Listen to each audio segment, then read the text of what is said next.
आज मेरे पास एक आर्टिकल है, वो ये रहा, मैं आपको पढ़ के सुना रहा हूँ। बांग्लादेश कैसे वजूद में है। बिस्मिल्लाहिर्रहमानिर्रहीम, अस्सलाम वालेकुम। मैं हूँ खुरम शहजाद और खून टीवी में मैं आप सबको वेलकम बैक कहता हूँ। 7 मार्च 1971 को ढाका का रेस कोर्स ग्राउंड लोगों से खचाखच भरा हुआ था। तकरीबन 10 लाख अफराद ने हाथों में बांस की लाठियां लिए हुए यहाँ मौजूद थे। लाठियां लेने का मकसद किसी मुमकिन हमले से बचाव की तैयारी नहीं थी, बल्कि ये मज़ाहमत का इस्तिखारा था। मजमे की तरफ से आजादी के हक में नारे थमने का नाम नहीं ले रहे थे। जब इस दौरान एक फौजी हेलीकॉप्टर जायजा लेने के लिए ऊपर हवा में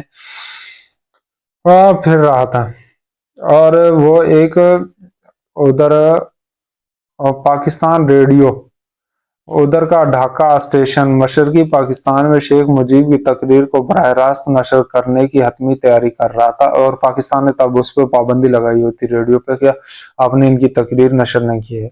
शेख मुजीब ने मजमे से खताब करना शुरू कर। दर हकीकत में एक महज एक सियासी तकरीर नहीं, बल्कि पाकिस्तान में फौजी हुक्मरानी के खिलाफ एक खुला चैलेंज था। बाज़ा इस तकरीर को बरसगीर में सियासी रहनुमाओं की जानिब से की जाने वाली तकरीर में बड़ा मुकाम हासिल हुआ। इस तकरीर का चंद रोज बाद पाकिस्तान के सदर यहिया खान इस मसले का सियासी हल तलाश करने का ढाका पहुंच गए। फौरी तौर पर ऐसे इशारे मिल रहे थे जैसे यहिया खान मशरकी पाकिस्तान के अवाम के इक़्तिदार के हवाले करने के मुतालबे को मुस्तरद करना चाह रहे हैं। 23 मार्च को जब शेख मुजीब सदर यहिया से बात करने सदर की रिहाइशगाह गए तो वो अपनी गाड़ी पर बांग्लादेश का परचम लगा कर गए। वो ये जाहिर करना चाह रहे थे वो बांग्लादेश का एक एलची बन के बात करने के लिए आया है। रात 1 बजे के करीब पाकिस्तानी फौज के चंद एहलकार शेख मुजीब के घर 32 धान मंडी पहुंचे, जहां शेख मुजीब इनका पहले से इंतजार कर रहे थे। शेख मुजीब के घर के गेट पर पहुंचते ही फौजियों ने गोलियां बरसाना शुरू कर दी। एक मुकामी सिक्योरिटी गार्ड जो दरवाजे पर सिक्योरिटी की देखभाल कर रहा था, मौके पे ही दम तोड़ गया। एक फौजी अफसर ने लाउड स्पीकर पर ऐलान किया कि शेख मुजीब हथियार डाल दे। थोड़ी देर बाद शेख मुजीब नीचे आ गए, जहां सिपाहियों ने इन्हें जेब में बिठाया और चले गए। शेख मुजीब को गिरफ्तार करने वाली टीम के इंचार्ज ने वायरलेस पर पैगाम भेजा कि पिंजरे में बड़ा परिंदा छोटा परिंदा उड़ गया। अल हसन लिखते हैं कि शेख मुजीब को 3 दिन तक छावनी के आदमजी कॉलेज में रखा गया और फिर सख्त सिक्योरिटी में मगरबी पाकिस्तान ले जाया गया। पाकिस्तान को इन्हें मियांवाली जेल में रखा गया। शेख मुजीब तकरीबन 9 माह तक इस जेल में रहे। दिसंबर 1971 में एक फौजी ट्रिब्यूनल ने इन्हें मौत की सजा सुनाई। इस दौरान पाकिस्तान के इक़्तिदार जुल्फ़िकार अली भुट्टो के हाथ में आ गया, जिनके अहकाम पर मुजीब को मियांवाली जेल से निकालकर रावलपिंडी के करीब एक गेस्ट हाउस में ले जाया गया। कुलदीप नैयर अपनी सुई उमरी लांज में लिखते हैं कि मुजीब ने मुझे बताया, एक दिन अचानक भुट्टो इनसे गेस्ट हाउस में मिलने आए। मुजीब ने इनसे पूछा, आप यहाँ कैसे आए? भुट्टो ने जवाब में पाकिस्तान का सदर हूँ, लेकिन मुजीब ने इस पर कहा कि इस अहदे पर मेरा हक है, और सच में उसी का हक था। इस पर भुट्टो सीधे अपने पॉइंट पर आ गए और पेशकश के आखिरी शेख मुजीब राजी हो जाए तो खारजी अमवार दिफा और मौसलात के महकमे मिलकर चलाए जा सकते हैं। कुलदीप नैयर ने यह भी बताया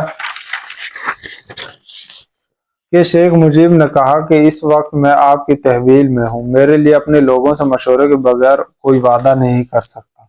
बांग्लादेश के साबका वजीर खारजा डॉक्टर कमाल हसन, जो इस वक्त शेख मुजीब के साथ पाकिस्तानी जेल में थे, भी इसकी तहकीकात करते हैं। इन्होंने बताया कि भुट्टो आखिरी दम तक शेख मुजीब को पाकिस्तान के साथ किसी न किसी तरह का ताल्लुक कायम करने पर दबाव डालते रहे। जिस पर शेख को रिहा किया जाना था, वो लंदन जाने वाले थे। भुट्टो ने कहा वो एक दिन मजीद क़याम करें, क्योंकि अगले दिन शाह ईरान आ रहे थे। वो ये चाह रहे थे कि शाह ईरान आएगा तो शेख मुजीब पे इनको दबाव डलवाऊंगा या इनसे सिफारिश करवाऊंगा कि वो पाकिस्तान के साथ इलाक में रहें। जनवरी 1972 की रात भुट्टो खुद मुजीब और कमाल हसन को छोड़ने रावलपिंडी चकला एयरपोर्ट गए। इन्होंने एक लफ्ज कहे बगैर मुजीब को अलविदा कहा और मुजीब भी पीछे मुड़े या देखे बगैर वापस तेजी से जहाज की सीढ़ियां चढ़ गए। 2 दिन वो लंदन में रहे। इसके बाद मुजीब 9 जनवरी की शाम ढाका रवाना हुए। रास्ते में वो चंद घंटों के लिए न्यू दिल्ली भी रुके। डॉक्टर कमाल हसन याद करते हुए कहते हैं कि इस वक्त इंडियन सदर, वजीर आजम इंदिरा गांधी, इनकी पूरी काबीना, तीनों फौज के सरबराह और मगरबी बंगाल के वजीर आला सरदार शकरे राय शेख मुजीब को इस्तकबाल के लिए दिल्ली के एयरपोर्ट पर मौजूद थे। फौजी छावनी के मैदान में एक जलसा आम में मुजीब ने बांग्लादेश की आज़ादी की जद्दोजहद में मदद करने पर हिंदुस्तानी अवाम का शुक्रिया अदा किया। शेख मुजीब ने अंग्रेजी में तकरीर शुरू की, लेकिन इस वक्त स्टेज पर मौजूद इंदिरा गांधी ने इन्हें यह कहा कि बंगाली जुबान में ही तकरीर करें। दिल्ली में 2 घंटे क़याम के बाद मुजीब जब ढाका पहुंचे तो ढाका के हवाई अड्डे पर तकरीबन 10 लाख लोग इनके इस्तकबाल के लिए मौजूद थे। शेख मुजीब, जिनका पाकिस्तानी जेल में तो 9 माह गुजारने के बाद वजन काफी कम हो गया, दाएं हाथ से अपने लंबे बालों को पीछे करते हुए आगे बढ़े, जहां ताजुद्दीन अहमद ने अपनी कायद को अपनी बाहों में लपेट लिया और दोनों की आंखों से आंसू जारी हो गए। इन्होंने रेस कोर्स ग्राउंड में लाखों के हजूम के सामने नॉर्थ टैगोर को याद किया। शेख मुजीब ने टैगोर का हवाला देते हुए कहा, आपने एक बार ये शिकायत की थी, बंगाल के लोग सिर्फ बंगाली ही रहे, सच्चे इंसान नहीं बने। ड्रामाई अंदाज में शेख मुजीब ने कहा, ए अजीम शायर, वापस आओ और देखो कि तुम्हारे बंगाली लोग कैसे इन शानदार इंसानों में बदल गए हैं जिनका तुमने कभी तस्वर किया था। तो ये एक छोटा सा आर्टिकल था जो मैंने आपको पढ़ के सुना दिया बांग्लादेश की आज़ादी का। खुरम शाह साहब को दीजिए इजाजत। अल्लाह हाफिज। पाकिस्तान को साफ सुथरा रखें।